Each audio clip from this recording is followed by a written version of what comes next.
Hey Fixer family, Charmin, and on today's video I'm going to show you how to make these cute door tags using some scrap wood and also some pallet wood. Welcome to Fixin' 2.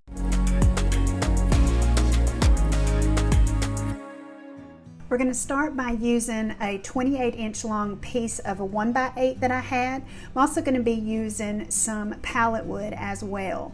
And I'm just going to measure this right down the middle at 14 inches long for my larger decorative wood tags, but I'll also be doing the 12-inch long for the actual pallet wood pieces. And I think that wood measured at about 5 inches wide. Once we get those edges cut there, those 90-degree angles, we'll go ahead and sand everything, all the top, the bottom, and all the edges. Now that everything is good and sanded, you see I kind of marked a hole, kind of giving me an idea of where I want to drill the holes a little later. But we're going to take one each from the smaller and the larger with white paint, and then you'll see what we're going to do with this tissue paper in just a minute. Now I'm just using white acrylic paint and a foam roller and just putting it on here, doing of course one coat, letting that dry, and then I do go back in and do a second coat, and then of course along the edges, one I'll be painting, another one I'll be staining, and I'll show you what I'll do with those.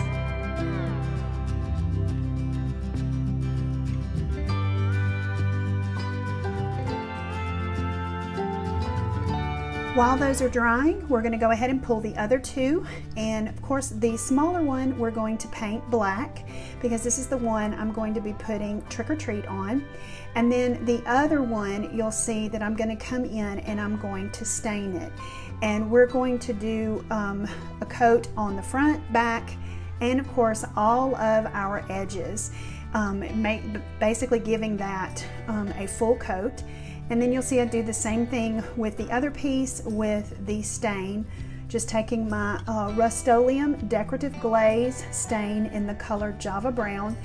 And I really wanted a more darker, of course I wanted the full darkness of that Java Brown, so I did not wipe any of the excess off. I just took my foam brush here and blended it really well, and then of course let them completely dry.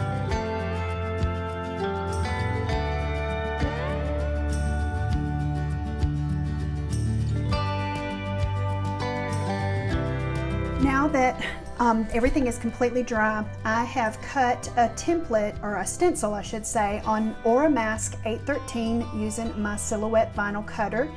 And I'm just going to go in here and weed out all of the stuff that I don't need on here to be able to put this onto my board and to be able to paint on.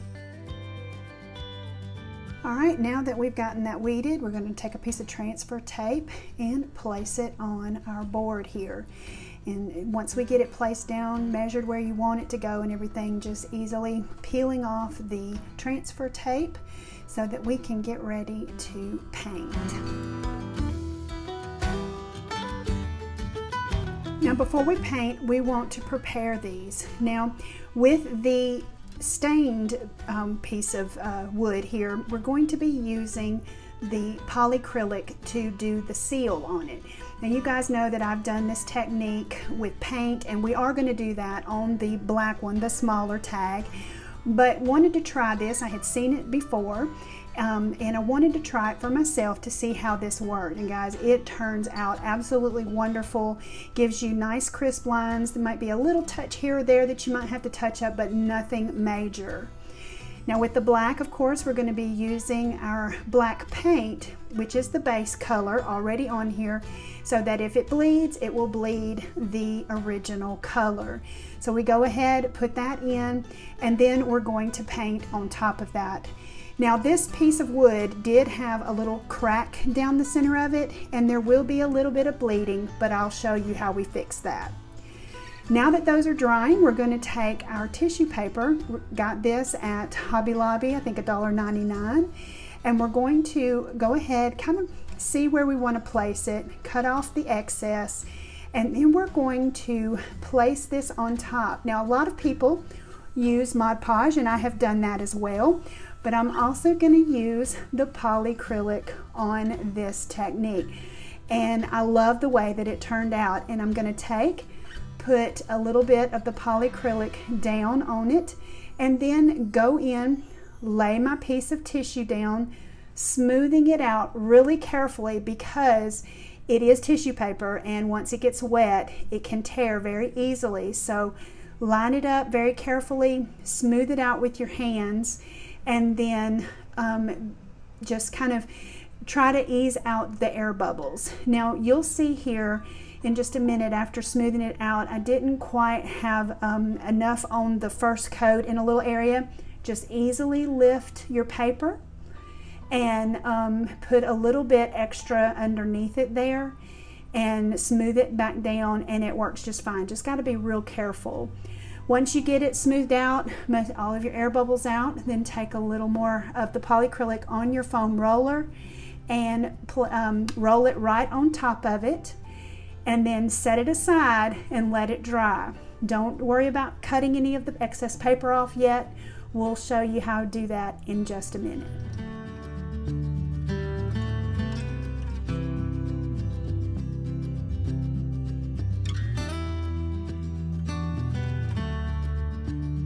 Now that these are dry, you're just going to take a piece of sandpaper. I think this is 120 grit, and you're just going to lightly kind of scuff it along the edges. Sorry, I kind of got out of frame here just a little bit. But once you do that, you'll see how easy this paper comes off. Make sure that it is completely dry, that your polyacrylic is dry, and then you'll see how easy it does come off of here.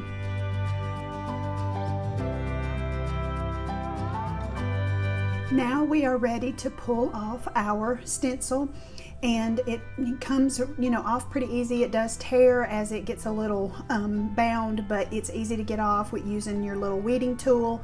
And I'm going to show you on this one, after we get all of our the stencil off of here, I'm going to show you how I go in and fix the little spots where it did bleed just a little bit.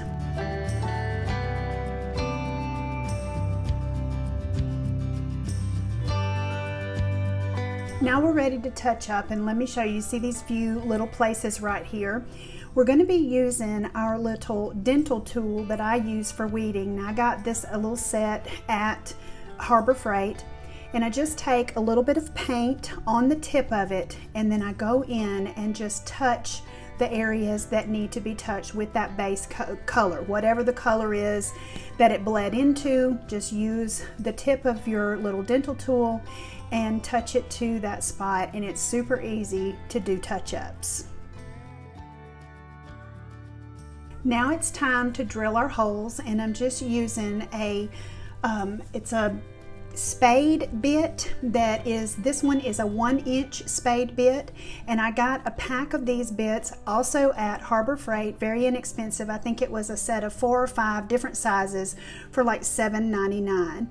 And now I'm just taking my ruler to find the center of my board, and then going up just a little bit and kind of eyeballing exactly where I want from when I actually did that pencil mark. So going in there to drill my hole.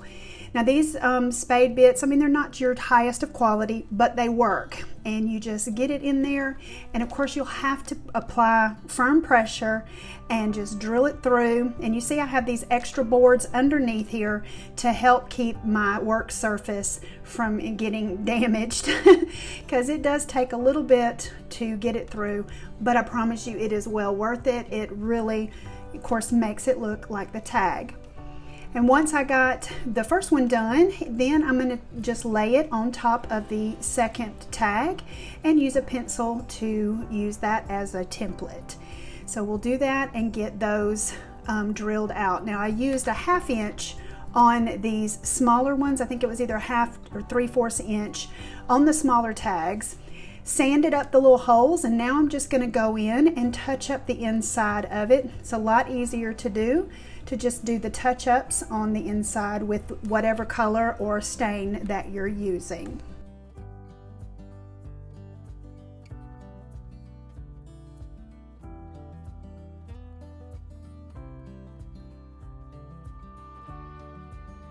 Now we're ready to put these things together. They're turned out so pretty so far.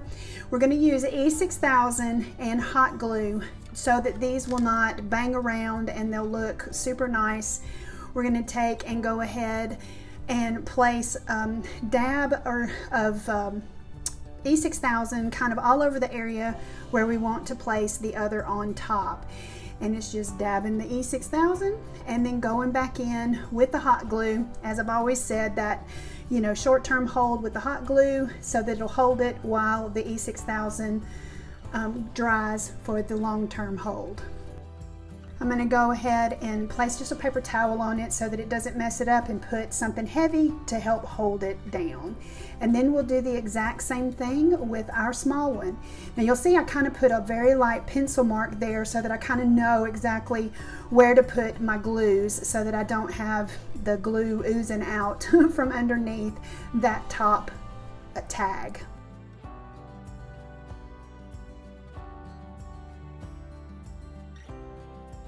The next step is to have our rope that we're going to be using, nautical rope that I got at the Dollar Tree.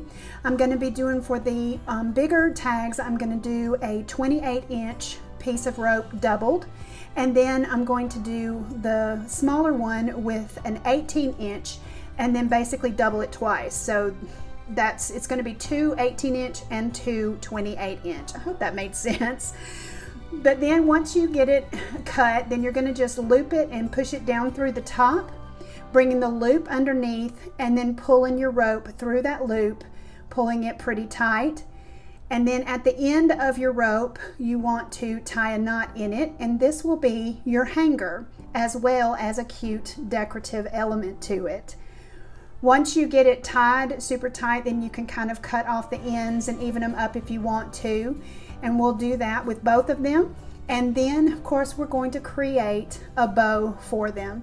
And guys, I will put up here in the iCards some tutorials I've done for some different bows that I have. And guys, I just love the way both of these turned out.